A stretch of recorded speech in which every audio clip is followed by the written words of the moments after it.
One of my favorite tools is this traction table that we have, and it works great for any type of nerve compression. Sciatica is a term often our patients come in and talk about, from herniated discs or from spinal stenosis. And what we have here is a model of the spine, looking at it sideways. This is one vertebrae. In between the vertebrae is a disc, and then down below is another vertebrae. In the back you can see a nerve, and you have a nerve, one on the right and one on the left. What happens is when you have some nerve compression from a disc, is you can see here in this little circle, this canal, there's no compression of this disc touching that nerve. If you see this other side, you see this bubble right here. This represents a herniated disc, how it's compressing right on that nerve. Okay, so if it's bad enough and our patients have positive neurological findings, we would refer them out to an orthopedic surgeon. They'd possibly need some surgical intervention. Most of our patients, however, don't need that. What we do is we use this flexion distraction table to decompress the spine. How we do that is with our patient lying in this position, we put pressure on the posterior part of the spine or the vertebrae, and this table is going to stretch the patient and separate the vertebrae.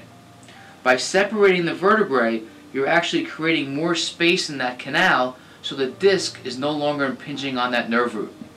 By doing that, we can eliminate or decompress the lumbar spine.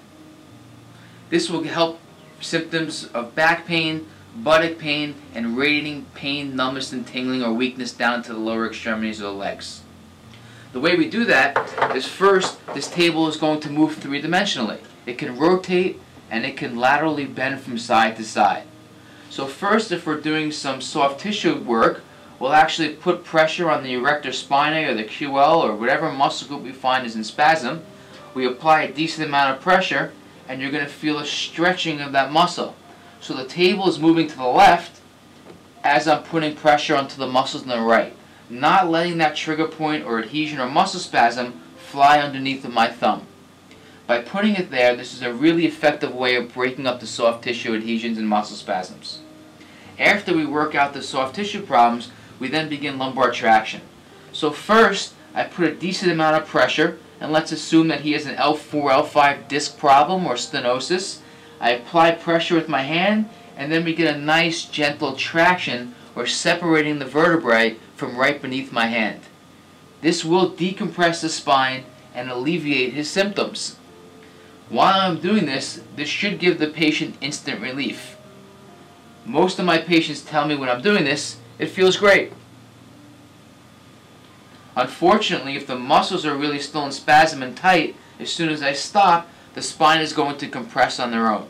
And that's where stretching, strengthening exercises, and continuing your care plan is extremely important for his long-term well-being.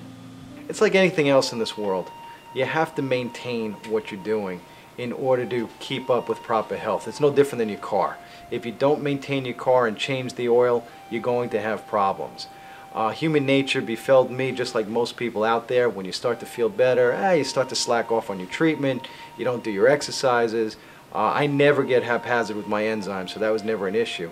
But basically what had happened was, when I started to taper off my treatment, I started to feel worse again, and I came back and started the regimen, and obviously feeling great today.